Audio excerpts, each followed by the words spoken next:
Alright, I just installed a coolant overflow back here.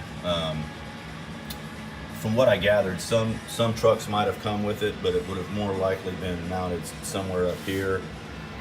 I don't know how on the fender well because that's at an angle. I thought about mounting it over here since my washer pump isn't working anyway.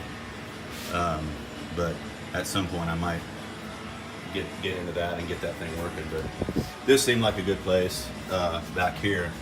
And this is a modern version because it's a closed system. So basically, as this hose, you know, if there's overflow coming off there, drains into this tank from the bottom.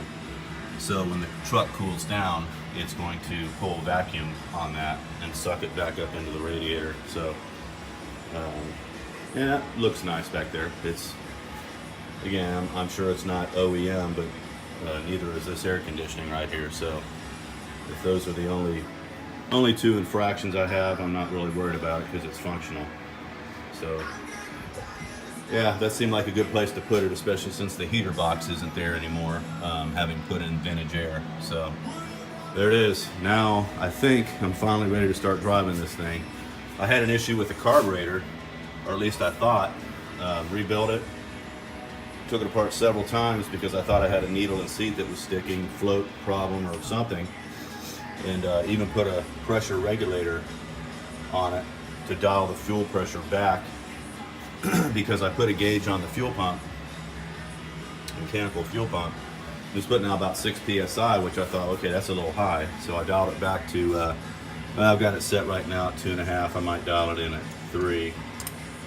Because I think it's supposed to be about 3.5 maybe. So in any case, that didn't fix it. Even though that's nice to have that in there. The issue turned out to be points, which I was totally blown away by, but it's kind of something I thought it might be by the way it was running. I had replaced the exhaust manifold, got the truck running for about 15 seconds to check for leaks, shut it off, and tightened up the bolts down there on the collector a little bit. Tried to start it again, it wouldn't start. The carburetor was flooding. So that precipitated the carburetor rebuild, and that went on for 2 weeks, I think, trying to figure out why the carburetor wasn't working.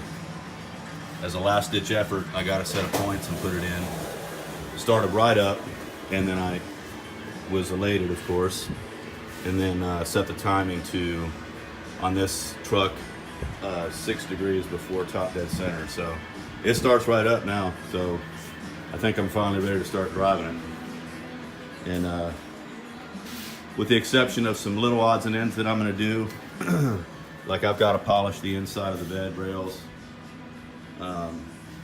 bed sides and so forth. I've got to fix this burn through down there. Got to burn through there. I got to touch up.